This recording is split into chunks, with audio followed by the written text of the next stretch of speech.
All right. We checking.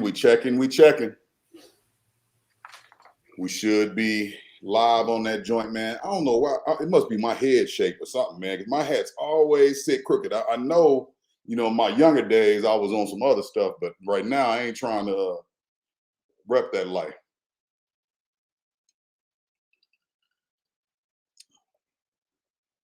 Kale on straight mute.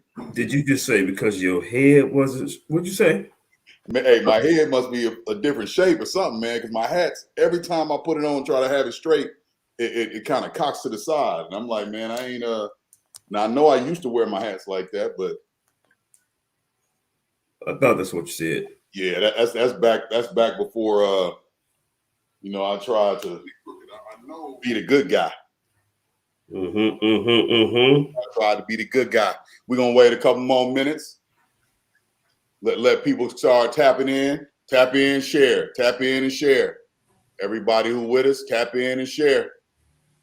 Tap in and share.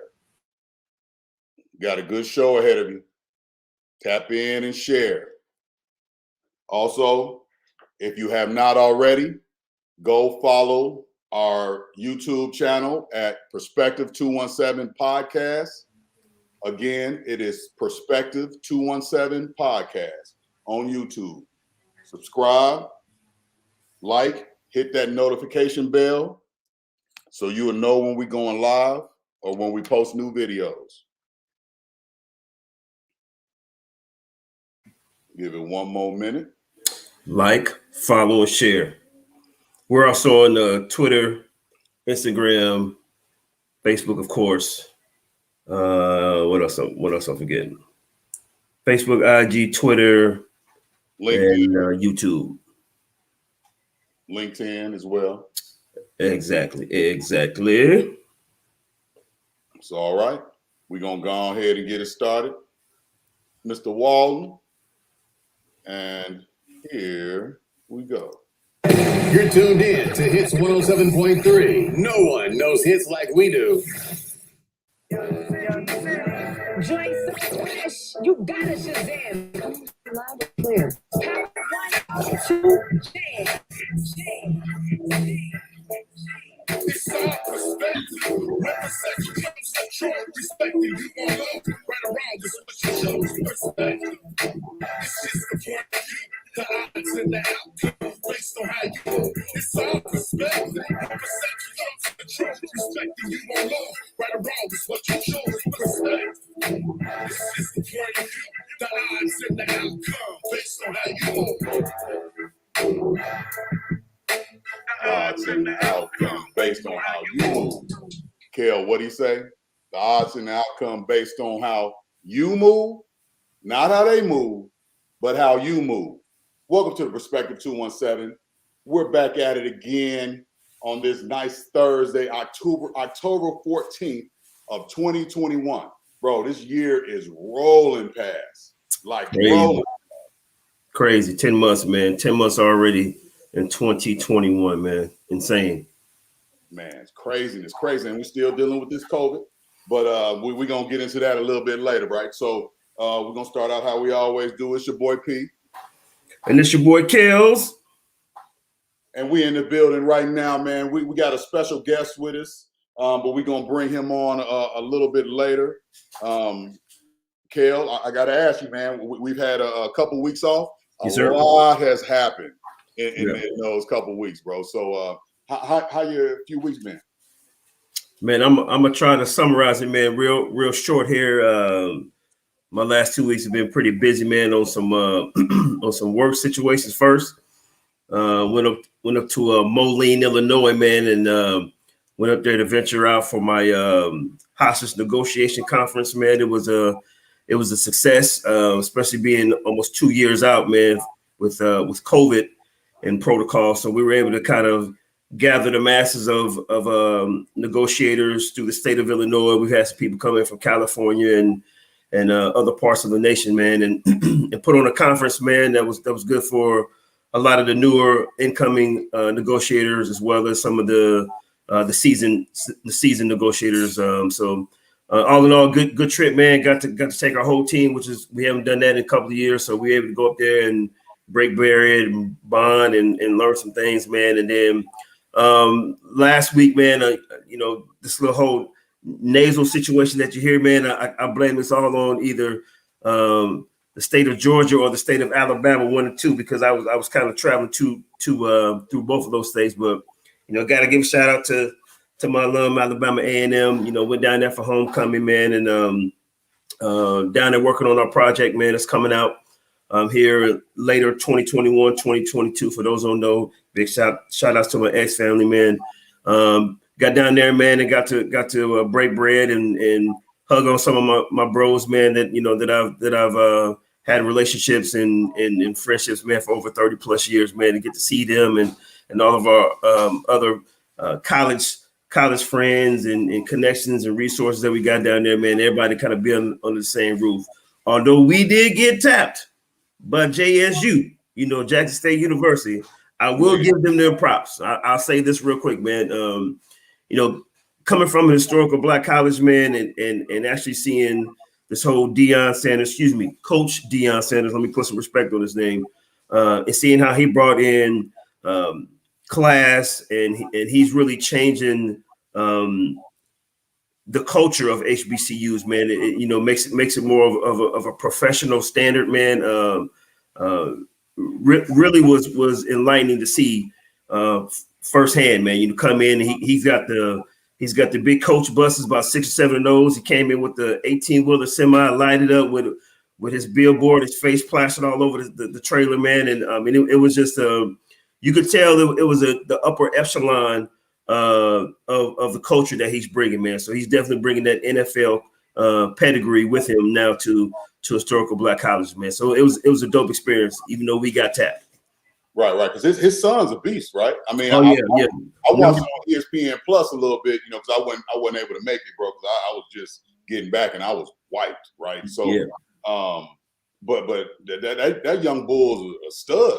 Yeah, number 2, man. He's a quarterback, JSU, man, and he's gonna be a problem, man. He's gonna be a problem. Of course, they got all from what they were saying. They're talking about most of their defenses are SEC recruits.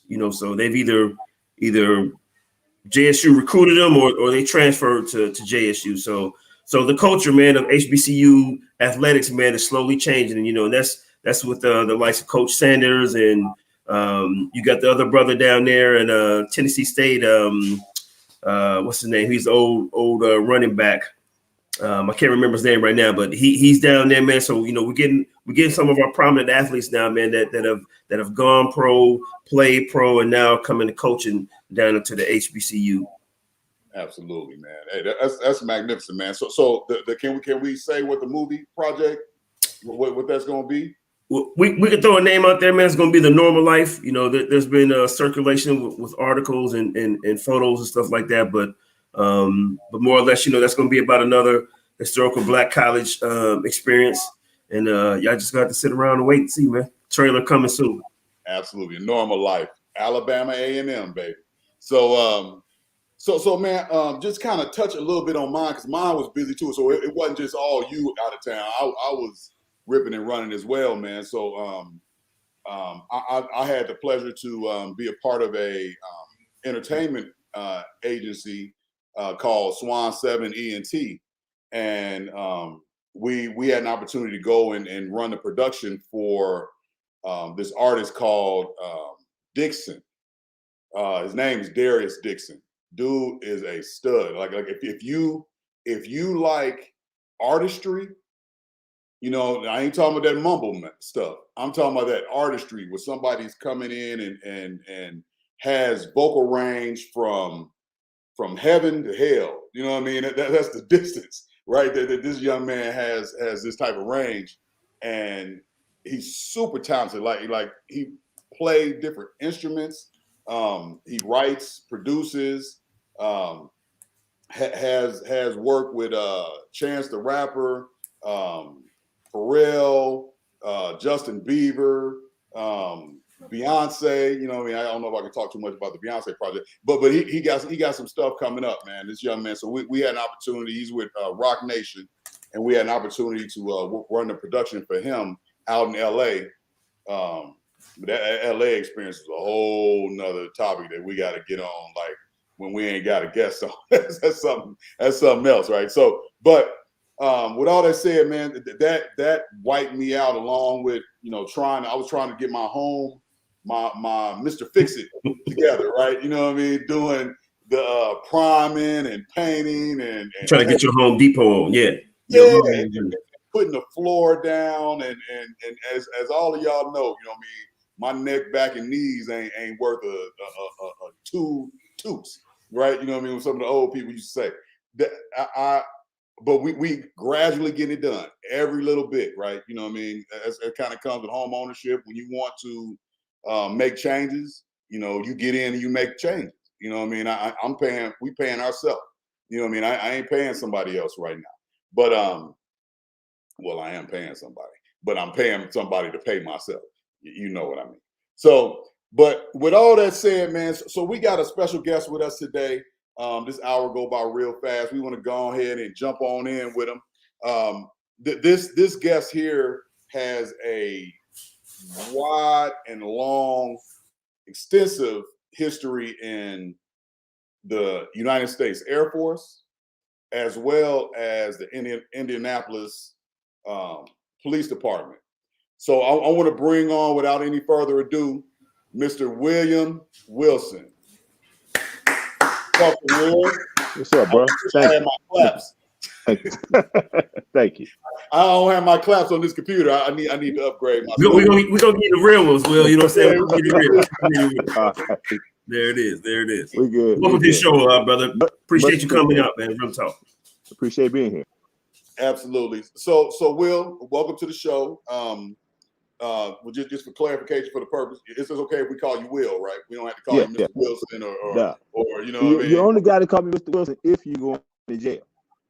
If you go to jail, yeah, that's Mr. Wilson, right? Or if your name was Charlie, right? You know what I mean? We had to call you. But then you put a check on the check if it was Charlie. Mm-hmm. Absolutely. So we're gonna go and jump on into it. So Mr. William Wilson is how I'm gonna put this right now. 22 years plus in law enforcement, 33 years in United States Air Force. Who is the man behind all those credentials? Bro, I still don't know. Like I told you earlier, I look at my resume and I'm the one in awe. Honestly, I've been a recipient. I talk to people all the time about, if you're fortunate enough to meet your messenger, you'll get your message and carry it. I have been extremely. I'm a man who's met multiple messengers and been fortunate enough to get the message, man. Straight up.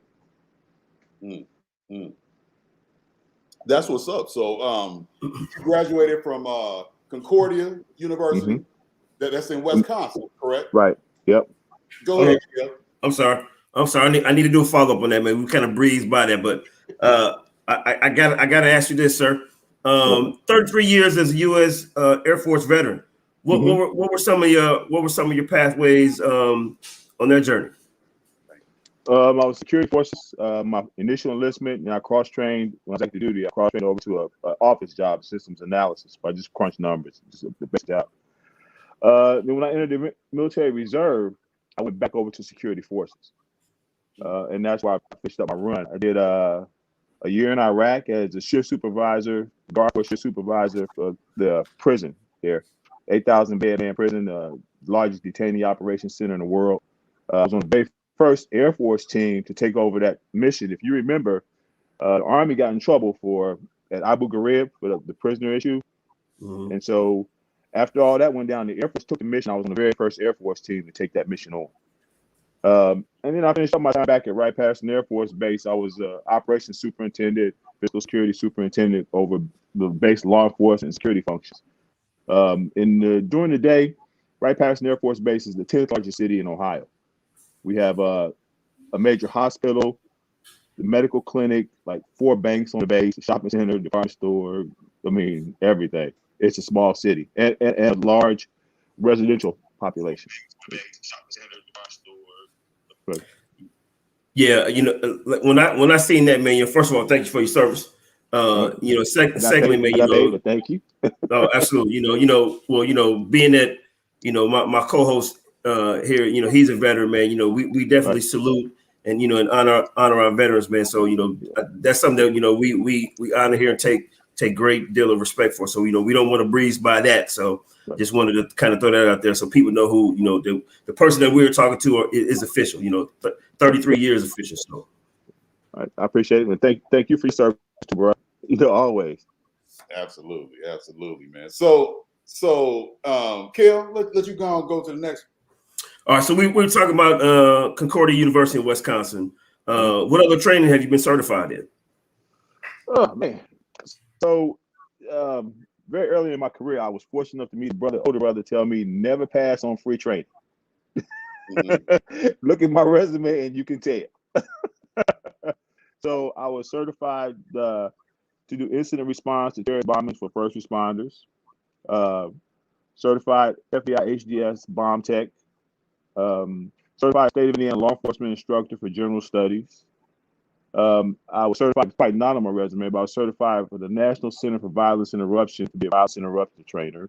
That's out of Chicago.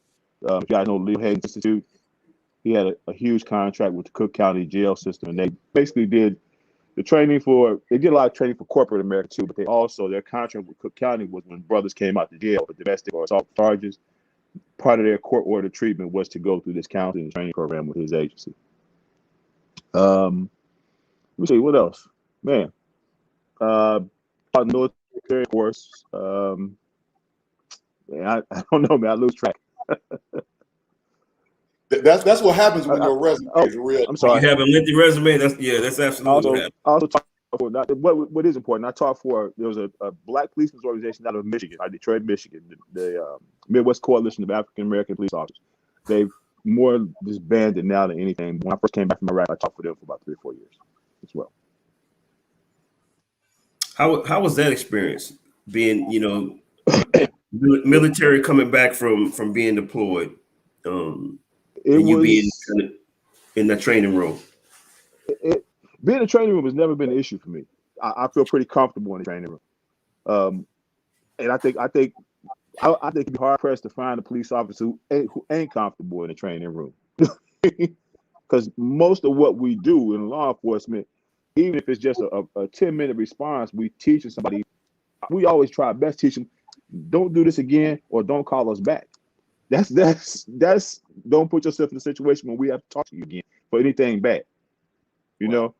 Most police officers are natural trainers. I think you got to be. So I've always been very comfortable in the training environment. Coming back from Iraq, I found out I had PTSD issues, different things. When you come back to, at that time, they've changed the policy now. At that time, you went from the combat zone back to civilian world in under 24 hours.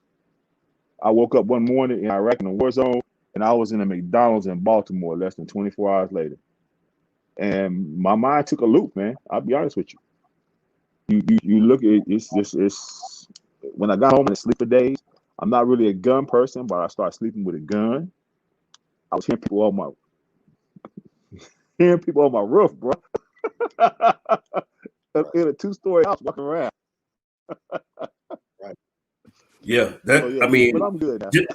Just that whole change of scenery, man, going from being in the middle of a battle to now you in McDonald's, but then your mind, man, takes so much time to process it, man. But that, man, people don't understand, man. When because I think what we've done here in society, man, is kind of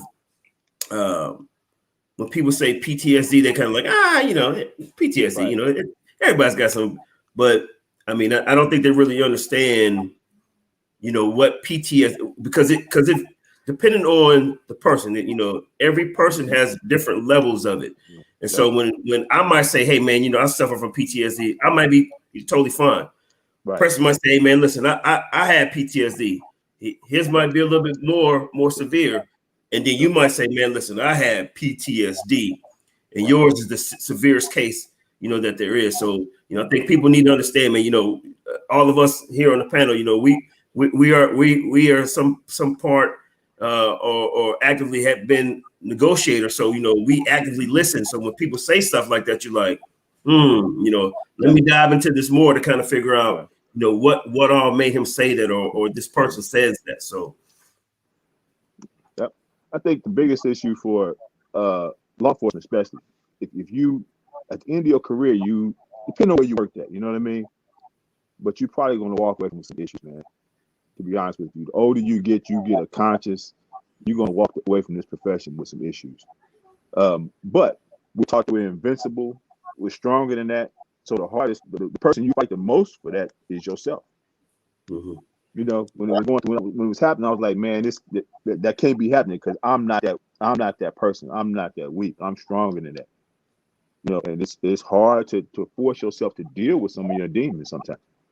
And I wasn't taking my gun when I'm shooting people at random, doing crazy stuff, and I wasn't backing away from anything. But I realized that I was having coping issues with returning, with navigating my way back through the regular society, And I didn't have a bad case, but I had it. That's how you look at it. Yeah, PTSD is PTSD, man. I mean, right. Like I said, no matter where you at, man, it is what it is. Yeah. It is what it is. So it affects everybody a little different, right?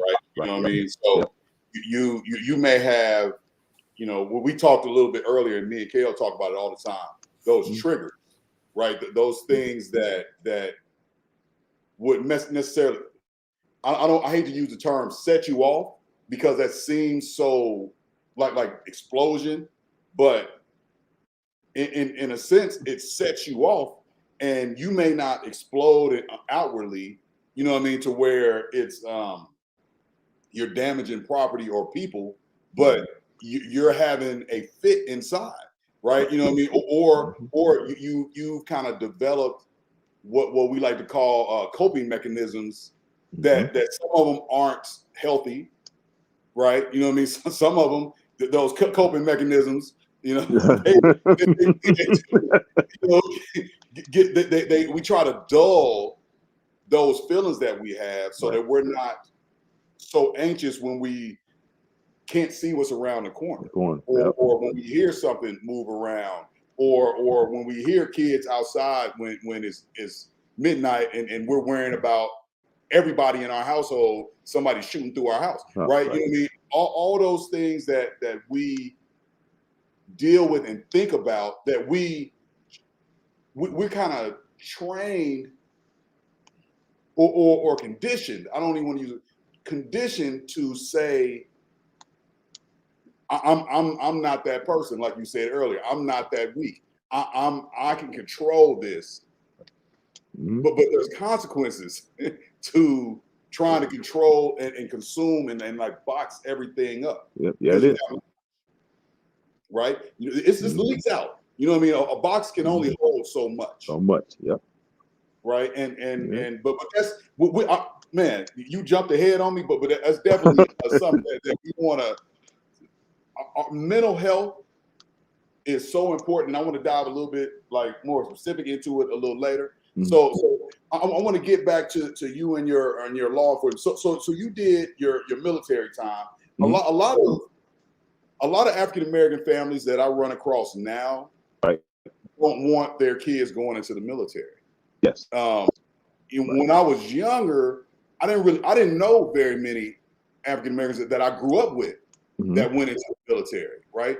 Oh, really? I didn't know anybody in my family that went into the military prior to me until later on I found out that my grandfather's father on my mom's side was in the military.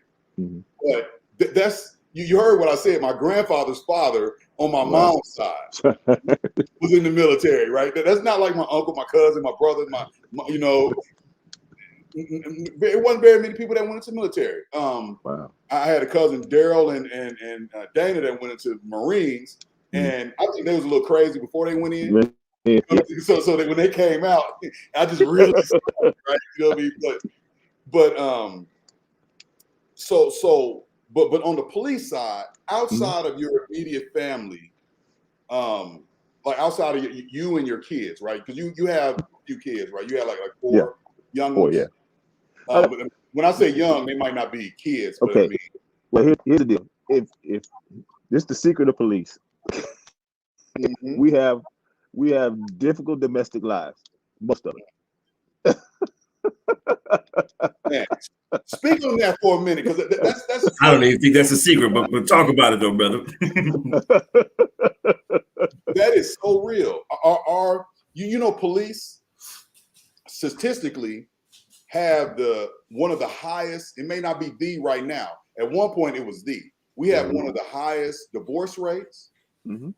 in law enforcement and suicide rates. Mhm. Yep.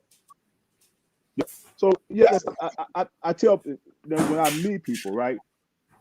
I tell them all the time because when they say, "Well, you got children," I wear, so you must not be a real dad. I'm a very active dad. I feel like I'm a very active dad. I try, and I dream and plan for my kids. You know what I mean? Like any other dad would, like the dad in the house would. My only thing is that because I was a military then police, I saw worst case scenarios of marriages. If you're in the military, you know what I'm talking about. If you're a career police, you know what I'm talking about. The domestic life is difficult.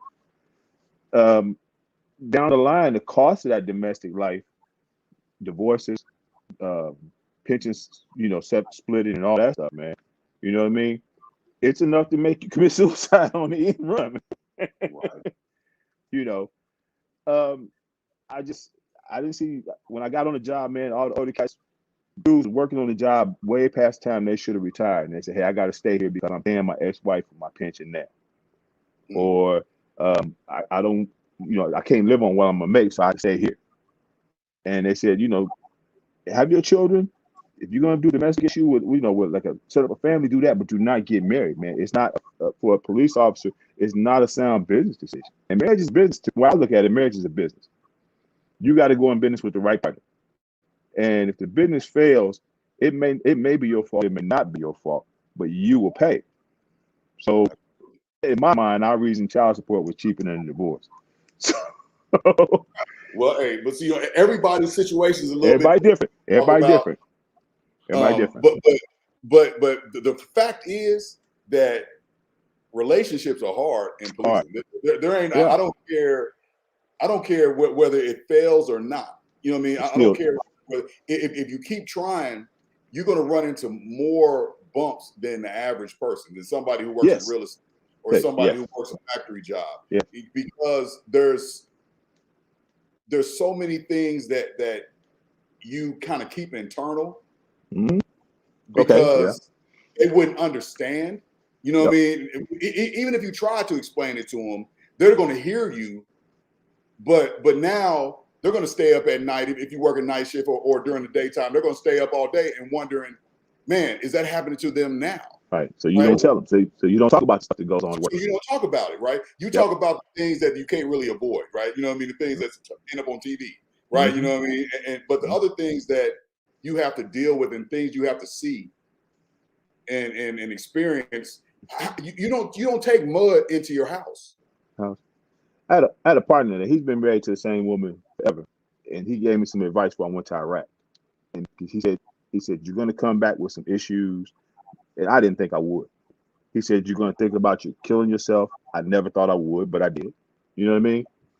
He said, and you're going to come back a different person. Between your police experience and your military experience, it's going to weigh on you, and you're going to have to talk it out. He said, but your friends and your family don't want to hear it. He said, don't mean they don't love you. Don't mean they don't care about you. They're just not going to be able to relate to it. Learn to keep that to yourself. And that's what we do. That's what we do. Yep. You know, Kel, I mean, I know, right, you know what I mean? Because me and you, you know, you came in after me. I came in definitely after Will, you know what I mean? But I watched the change ever so slightly in you. Right, you know what I mean. Wow. It wasn't like I thought I would never change. I thought I would come in. I'm gonna be P. I'm gonna be the same P. 10 years from now, as I went in, and it changed me. It wasn't like, I hate to say everything was negative because it made me very much aware of things in this world that I wasn't aware of before. I was kind of like, I had my blinders on, but it changed me at my core. When I thought it wouldn't, I thought I was, man, I am who I am and I ain't gonna change. Kale, I say this to say that I watched you change. You know what I mean? Now, part of it was growth, age, and everything too, but law enforcement changed Kale too. You know, it definitely changed. It not necessarily negatively. It just changed him, right? Yeah. You know, and so I mean, I want to kind of punt this to you, Kale, on your experience, because a lot of times we let the people talk and we don't talk about our situation. Yeah, and you know, we kind of talked about this, you know, me and P a couple episodes back. You know, this profession, it changes you as a whole. I mean, you know, once you are, you know, you are blessed in, so to speak, or sworn in, you know, you have to understand that, you know, you are looked at a higher standard. So, you know, you can't move around like the average person, you know, because of the fact that, you know, even though that, you know, you might have had a uniform on, you're still being looked upon, you know. And if anything happens out in the streets, whether that's, you know, in your respective area or not, and you get identified somehow or another, that's going to be your first identifier, you know, officer such and such. So you if you're in this job long enough, and you want to be in it for the long haul, or you know, or whatever your quest is to obtain them, you understand at some point in time that, hey, if I'm going to withstand, you know, everything that's being thrown at me and you know, directly, indirectly, that I have to move different. I have to change my lifestyle. And I'm not saying that's negative, but you know, if you know, when they talk about that thin blue line, I mean, people need to understand that thin blue line is more or less you are teetering that line, man, to be able to protect and serve, as well as not to go to jail. You know what I'm saying? Yes. You know, that's what it is. I mean, you are probably, this is, and I say this all the time, man. My class supervisor in my academy, man, Robert Bailey, shouts out to him. He told us day one, you know, we were getting our little notebooks and, you know, our little pens, and you know, we thinking we the people up there. We get our little name tags. We like, oh yeah, man, I'm gonna be a police officer. He's like, all right, cool. So I'm gonna tell y'all this first thing. Y'all listening to me? We was like, what are you talking about? First thing, yeah. All right, cool. All right, so get y'all little notebooks, get y'all little books, and I want to let y'all know this is the closest you've ever been to going to prison in your life. I'm trying to be the police. Hold on. What do you mean? This is the closest I've ever been to prison. I could do stuff like here and go to prison right now. I came here so I wouldn't go to prison. So then he explained, you know, that thin line, man, that thin blue line. This is exactly what it is. You know, being able to balance and teeter it to protect the serve and not violate anybody's rights. You know, so that you can do this job. So that sticks with me, man. 12 years later, man. I remember that like that's yesterday. So you guys worked a different type of department. Like you worked Kansas City, so that was a Wichita, right? A big city. Kale, he worked in St. Louis Metro. Oh, St. Louis. Now he's in Champaign. Mm-hmm. Okay, so both of you guys have big city experience. Right. But he's in St. Louis Metro first. I was in Wichita first, and then I went to Atlanta. And so you understand what I'm saying is the hardest thing about that, especially when you're a brother, honest to God, is that you have to be able to move through the community different, because you got to go get your haircut where your people you arrest get their haircut. You got to shop for your clothes where they shop for their clothes. If you work a black district, you know what I mean? Right. And so your thin blue line is even thinner because people test you. Right. And you have to, what's the line between that manhood and that badge? And we talk about cost of manhood in the black community. You know what I mean? It's yeah. Whoever that was gave you some very sound advice. That's the truth, man. Oh yeah, and you know, and it's more difficult for, you know, for those, you know, those men and women who are, you know, who are homegrown. You know, you're born and raised in that city, that state, man, and you know, you done went through grammar school and high school and college, and now you're policing your own neighborhoods, man. And so, that in itself is a whole nother challenge, and a lot of people don't talk about that, as far as, that journey, being able to police your community that you're from. You know what I'm saying? That's something, man, that has a lot of low tone to it, man, but it really needs to be turned completely up for that frequency. Right. Yeah. Definitely. Absolutely. So Will, I want to ask you, I love these type of conversations, right? Because they slam us with information, right? You know what I mean? And needed information. And therapy. And therapy, right? Oh, Lord, man, say that again. This is, I tell Kel all the time, bro. I'm like, bro, man, this is my therapy, bro. This is part of what keeps me going, right? You know what I mean? I get to get it off. But let me ask you this. So when you decided that you was going to be the police, the po-po, the one time. 5-0. Yeah. How did your family respond to you pursuing this career?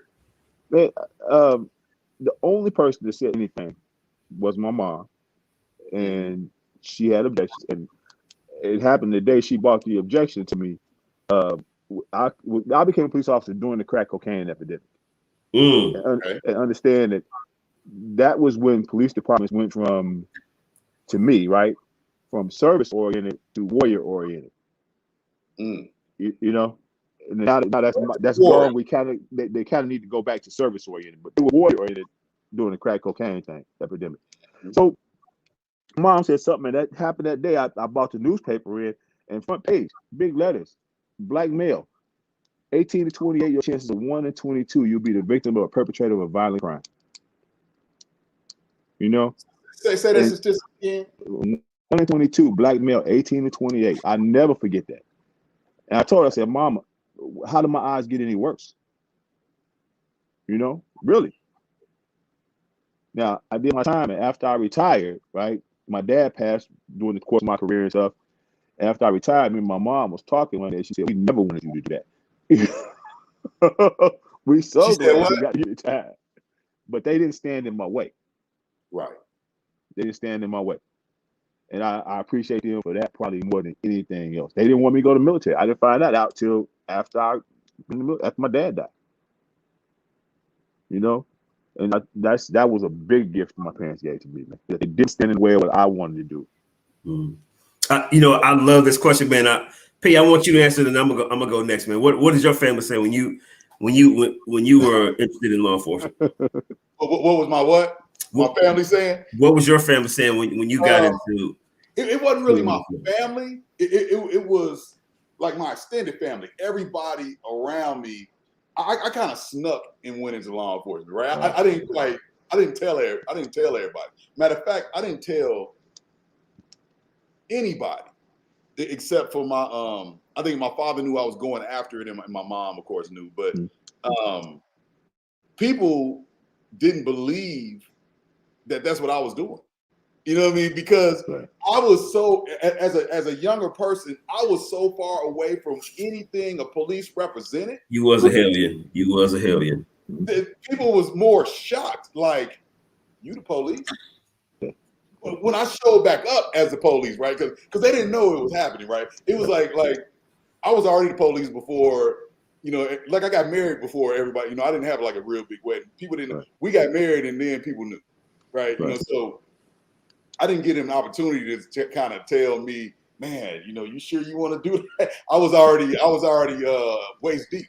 So it was more of a shock for the ones, and then people kind of like turned on me when I say turned, not like they like tried to do something to me. It was just more like it was almost like a fear. Like, oh man, now you trying to get me. I'm still P. That's when I said that I thought I'd never change. I would tell them I'm still P. I ain't changed. Right? I'm the same cat. I just do a different job. Right? And but they, until they saw that I wasn't, they was kind of like man, I don't know. You know what I mean? I don't. You know what I mean? It's like I know they weren't crackheads, but they start acting like crackheads, right? You know what I mean? Scratching and acting like that. You know what I mean? That's kind of the response I got, right? And so that's mine, Kel. What about you? Mine was kind of interesting, man. Just real quick. So I remember this like yesterday too, man. We had a family reunion, man. We were in St. Louis, and the only two people really that knew I was on this pathway was my aunt, Sergeant Catherine did it. She's been on our show.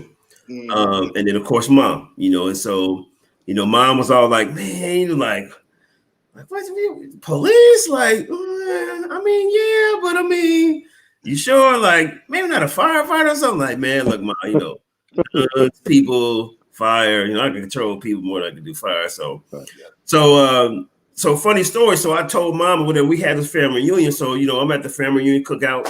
We all kind of relaxing, chilling, drinking, and then, all of a sudden, we get ready to kind of have blessing, whatever. So it all kind of like got brought to a head. Like, oh, by the way, we got a family announcement, whatever. Yeah, he gonna be the police. I was like, wow, like really? So I had one half of my family like, and then I had the other half like checking their pockets. Yeah.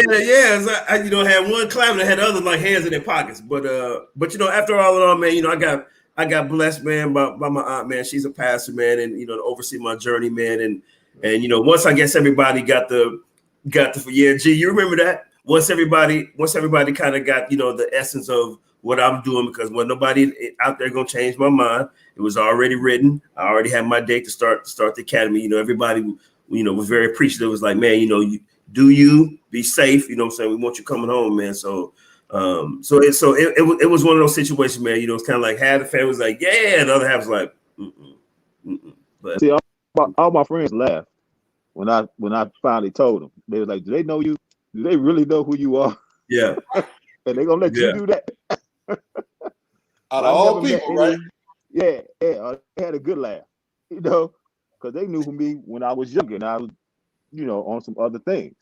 Right. But I will say that, man, even when I ran into cats who life took a completely different path later on, they had been in and out of prison, you know what I mean? And life had took a toll on them. When they found out I was police, they were all really encouraging, and they were like, man, it's good. It's good. It's glad to see one of us, do that.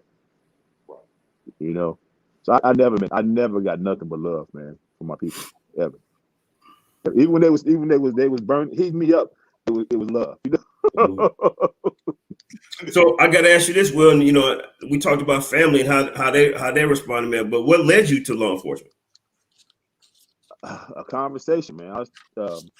So I got out of the military, man. I was in a security police unit, right?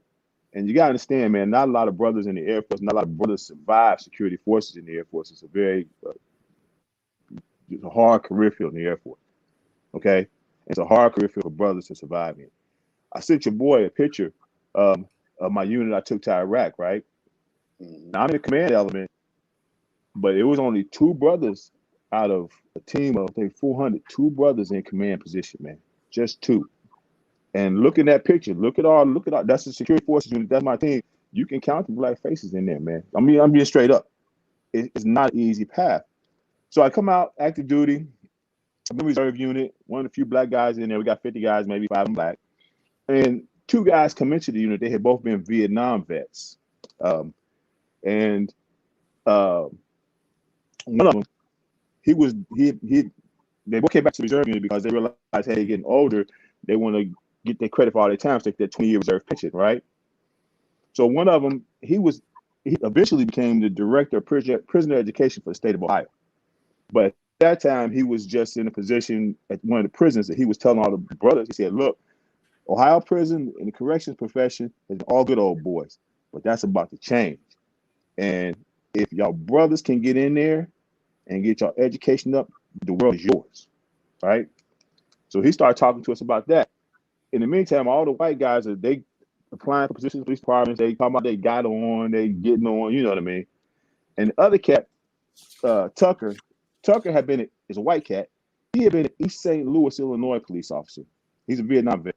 And his biggest claim to fame is that he's the one that found the cocaine in the hat band of Leon Spinks when they pulled him over and arrested Leon Spinks back in the 70s. He went on to get his degree, worked for the State Department, retired from the State Department, and he was teaching college. And he came to me one day, he said, "Will, why aren't you trying to be a police officer?" And I was like, "I ain't got the resume." And he said, "What do you mean?" I said, "Look, man, we grew up poor. You know, my father had jobs sometimes not, you know. People in my family got real criminal records. People in my immediate family got real criminal records. I had my brushes with the law documented, you know. I didn't come from that. In my mind, you had to come from this pristine family to be a police officer, right? And I knew I didn't come from that pristine family. And he was like, "Nope, you the exactly kind of person that need to be the police." He said, "I tell you what, I want you to start applying." He said, "And if any of them offer you a job, I'll write the letter of recommendation for you." And that's exactly what happened. I was just looking to pay a mortgage, bro. Right. I want the job that wasn't gonna lay me off. Right. But you know how real that is. Like first off, for somebody to want to support you like that, and be in a position to be able to support you like that, it seems like we've gotten away from that as a society, where people, you know, we want to each one teach one. You know, everybody help. You know, pull each other up. Right. We've gotten away from that. Everybody has gotten so. It's about me.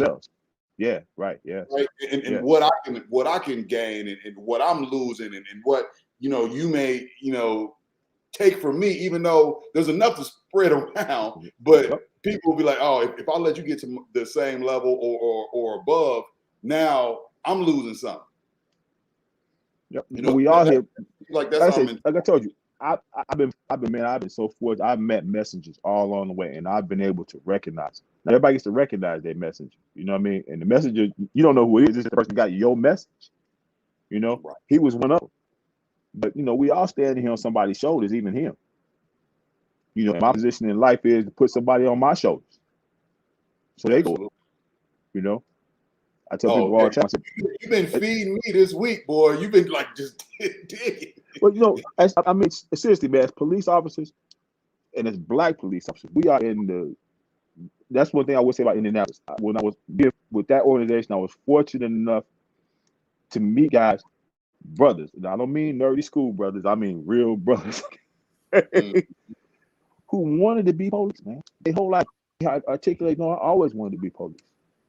And them brothers were in a position like y'all now. We're in a position now we touch more people than probably anybody you know from the other profession, and we touch more people who need a hand up. And you, like, all I'm gonna tell you, well, I had kids come up to me, "Hey, you remember me, do you?" "No." "Oh, you did so and so.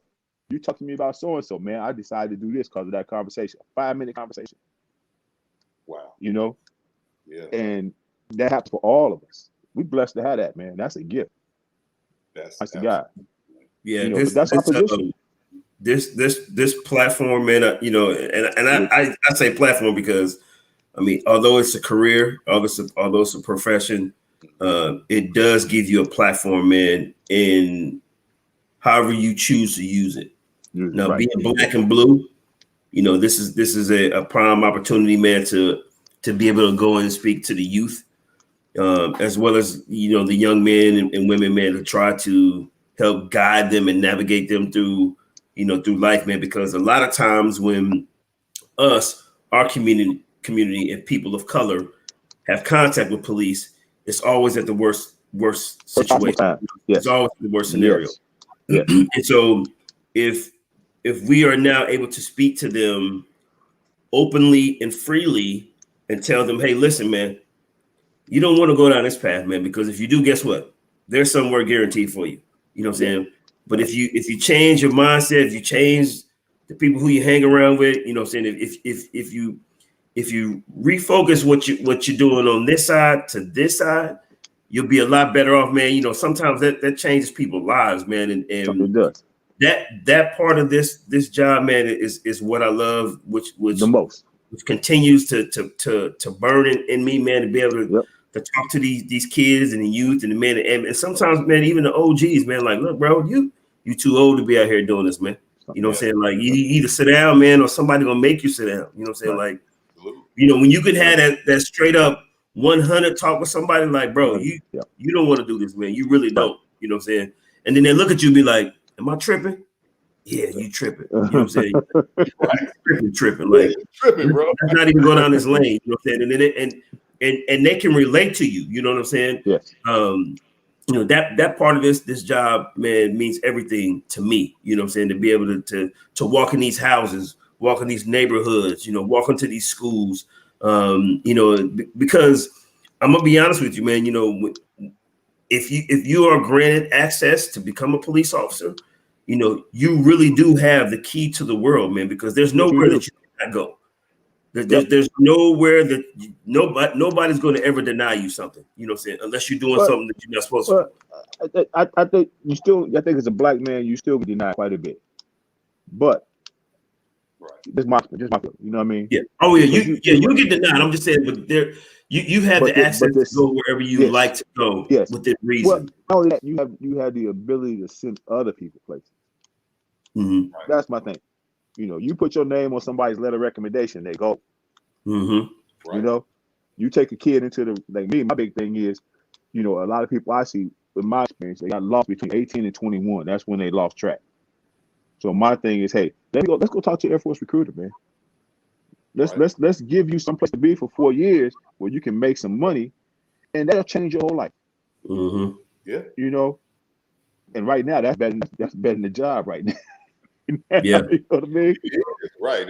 Air Force. If I was smart enough to go to the Air Force at that time, I would have done the Air Force, but I ended up doing the Army. Everybody in my family was Air Force. Now I got a great uncle who was one of the first Air Force enlistees. Mm. And then my uncles and my dad, they were all Air Force. And then my nephew's Air Force, my sons are going to go Air Force, my daughter's Air Force, my friend's kids Air Force. That's our new family business. Right. Yeah. Absolutely. Yeah, man. Man, you know what you run into? That's what really breaks my heart about the state of black policemen now. When I went to Indianapolis, I met guys like that whose family had been law enforcement coming up. All of us, you're a family of law enforcement, but me and P are first generation. Right. You know, and then we broke into this profession that these other cats been using this profession for 20 years to raise the status of their family. You know what I mean? Right. How do we get some of our kids in on that? Right. You know, it ain't got to be my blood kid. Give me a kid. You know right. What I mean? Absolutely.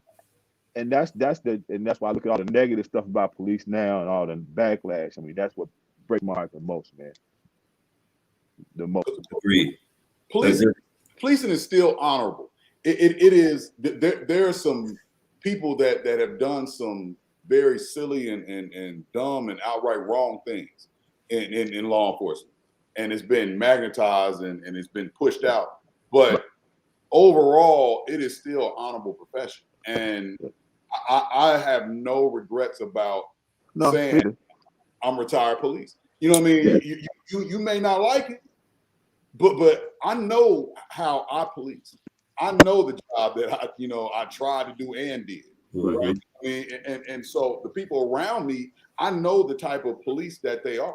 So I can't speak to somebody in Milwaukee or somebody, you know what I mean, these other places, right, how they conduct themselves. I can just speak to the ones that I'm attached to. Mm-hmm. I can say I know their character. I'll be willing to vouch for some other police officers just because this job, you know, like right now I do a civilian, I do another kind of job, and I'm in a security world, but not in the police line. You know what I'm saying? And I miss talking to other police officers because we understand each other. That common life experience, no matter where they're from, that common life experience ties you together. So there are some police officers I feel like I can speak for, when I have to, my friends, now my family don't like when I defend police officers, you know. But I'm like, you know, the thing you learn about police work, the biggest lesson is there's always something you don't know, but there's more to the story. Police officers, you get to find out the whole story, you know. You get to go look. Oh, well, his mama this, his daddy that. Oh, this was his cousin. Oh, really? You know, he didn't come, but he did this. You know, right. You get the totality of the circumstance. Yeah. And where everybody else get bits and pieces, Mm-hmm. and they get the redacted story. Mm-hmm. And we end up with the whole story. Whole story. When you know the whole story, it changes perspective, change your whole thing of what happened. Right. You know, and past experiences change Yep. your perspective too. Right. Yeah. You be like, look, if I was in that situation, Yep. how would you feel if that was me on the other end? You want me to go ahead and get shot? Yep. Or Right. you want me to protect myself? So right. Yeah. Yep. You know, it sucks, but that's the reality. So It is. Will, like I said before the show started, there's certain guests that need more than one episode, Right. and you're definitely one of them, right? Because we got so much to share, right? You know, we got so much, like Kale's aunt. She has so much more to share than what we dove into when she came on the show. Right. When we did the Ladies of Law Enforcement, right? Okay.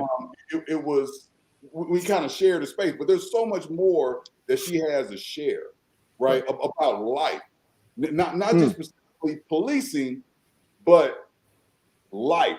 You have so much life, which includes policing and military and being a black man and being a father and you know, I mean, and being a young black man growing up in the crack era, right? Yeah.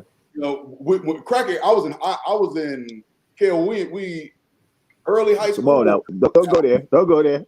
Okay, I was just sometimes thinking, I remember when it hit. I just don't remember where I was. I know I was a little bit older when it hit. But so you know, mental health. I really want to. I think we can do a whole episode at one point about policing, military, and mental health. And I think that would be something good. But I do want to ask you this question before we wrap up, because I want to keep it kind of true to our time. So you've been in several units in law enforcement, one of which is the ATF and the FBI Regional Task Force. Right. How was that, and which one did you enjoy the best and least? Oh, the FBI task force, definitely. That was best. Yes. We were. So we were on the Safe Streets Task Force, Special Deputy U.S. Marshals. So as far as police work, we got to do like really deep investigations into organizations and the groups. We did we stood up wires. We did people on wires, long-term investigation. ATF Task Force, basically I investigated bombs and fires. And then of course you do the recovery scene as well. Interesting work, but not exciting. You know what I mean? The sexy stuff is and we do a lot of gun cases because we did mostly, because I was an arson guy. I was an arson and bomb guy. We did bombings and fires. The Special Deputy U.S. Marshals, that was all the sexy fun stuff. You know what I mean? You everything like you on TV, except it don't never play out like on TV. But the round them up boys. Yeah, but you know what? Honestly, here's a funny story. We were doing an investigation. They were doing an investigation. They stood up a wire in northern Indiana. And they believed that the people in the gang, in the group they were looking at, had some contacts with law enforcement. So they didn't want to use any local law enforcement, right? And so it's a black gang, a black group, their organization they were doing.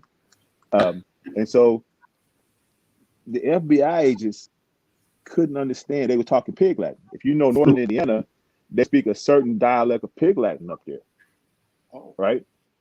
And there's just huge community on the East Coast. They speak a separate dialect of Pig Latin. So anyway, all the white dudes, the guys on the wire, they can't understand what these dudes saying. So they have to come down to Indianapolis and get all black officers to go up there and work the wire duty so we can tell them what's going on.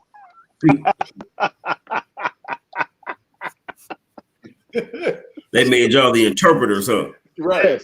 Yes. And so you be sitting in the room with these dudes in the tape, and I'd be like, "Did you hear that? Catch that, catch that." And they'd be like, "What? I didn't hear nothing." You know, dude just tell them about a whole deal right there.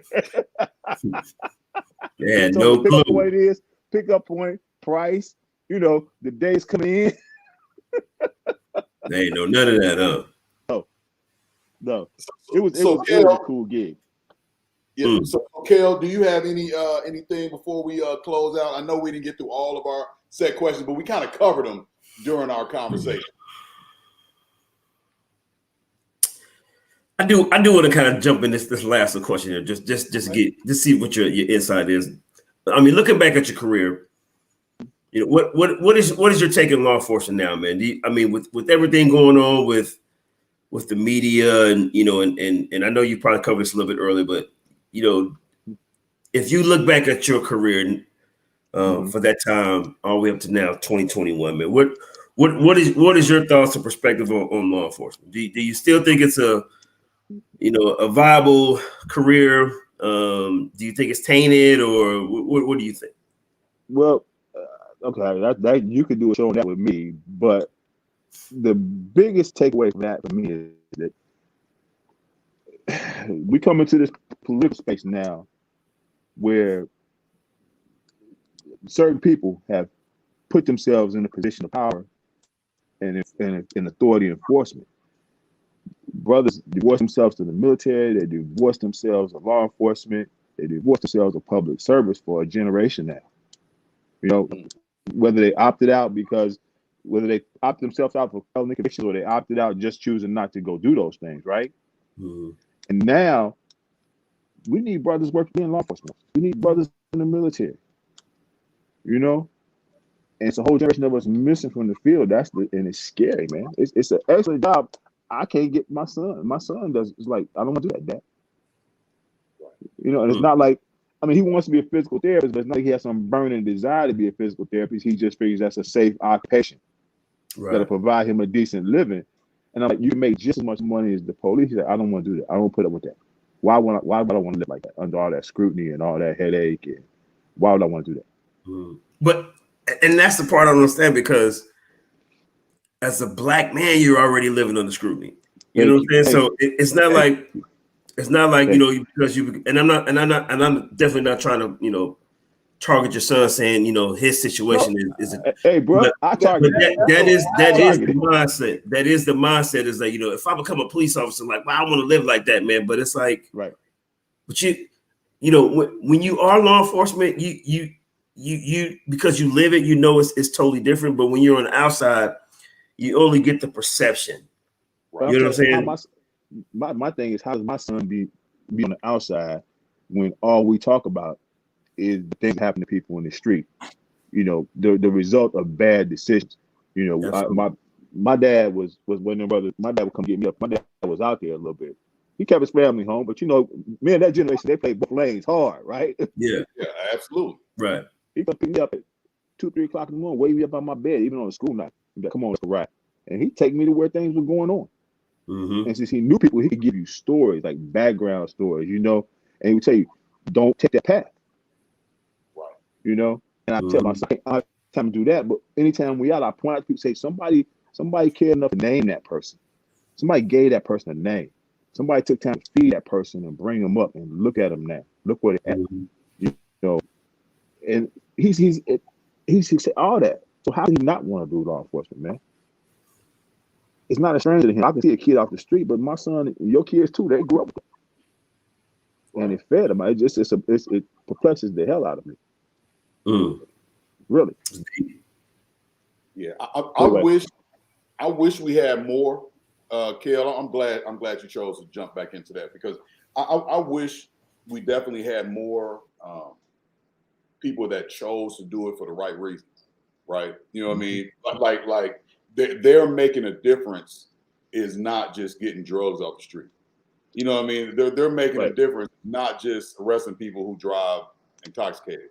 They're making a difference is not just, you know, arresting people who get into it with their spouse, right? You know, making a difference for what I wish, which is my perspective, is making a change in a life that to where they have choices to do something better, right? Yeah. You know, aiding them, nudging them, laying a platform down for them.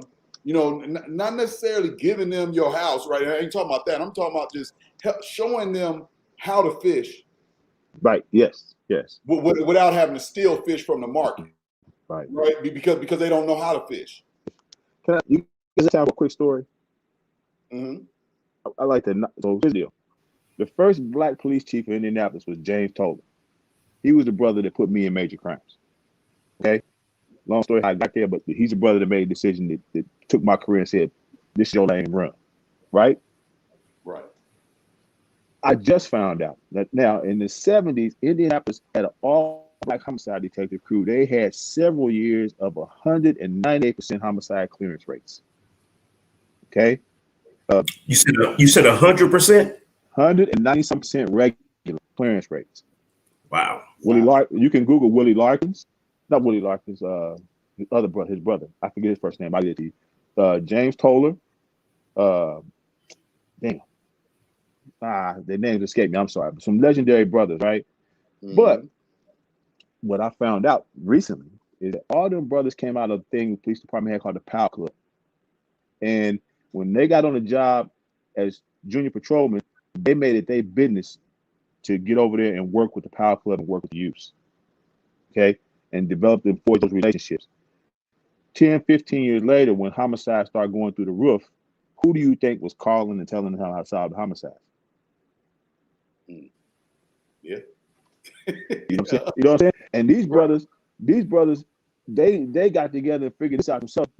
Nobody had to put that in their head. They said, hey, you know what? The way to solve crimes is to make sure we develop relationships with these kids now. Yep. Right. You know, they figured that out and put that all together all themselves. And they haven't got acknowledged for that. I'm hoping other people hear the story. You know, I just found out recently.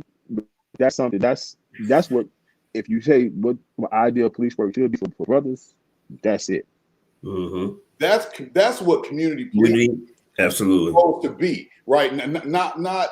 I mean, they put a lot of words into what community policing is, right? There's a lot of words when you're talking about community policing because somebody who don't look like us put this plan together and said this is what community policing is. But community policing is really engaging and getting to know and have them knowing you. That like we were talking about earlier.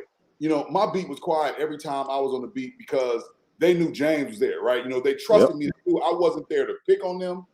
But I had to do what I had to do. You put yourself in that situation, right? I didn't come and look for you. You know what I mean? You put yourself there. Right. Yep. And so there was a trust there. You know what I mean? I was still the police. Now, I ain't saying that, you know, they would all of them would have me over for dinner. But I was still the police. But there was a trust. They trusted me to be who I was. Yeah. But more than trust, man, they develop that feel for you. I seen, and that's my issue now that we're pushing toward as a profession. We're pushing toward, we want college educated kids to be police officers. We want kids with perfect resumes to be police officers. Right. And so we get overwhelmingly white males. You know what I mean? Right. We do. They got no life experience, man. When you get out of a police car and open your mouth, you can talk to a white cat, black cat, green cat. Don't matter. If they've had a life of challenge, when you open your mouth, they know who you are. All day. I can go testify on the stand. Or if they haven't had any life challenges, they know still who you are. Right. And, and that relationship.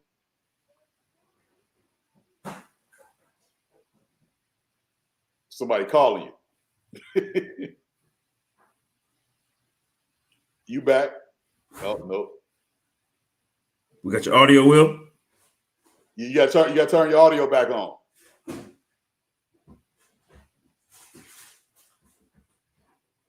Okay, you muted. Now you got to unmute. Live broadcasting. That's what happens, man. Hey, when you're live, it happens, right? When you're live, you don't get anything.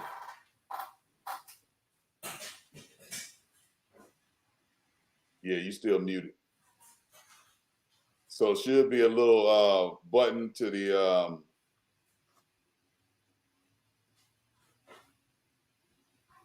I wonder if it's your headphones. Did your headphones die?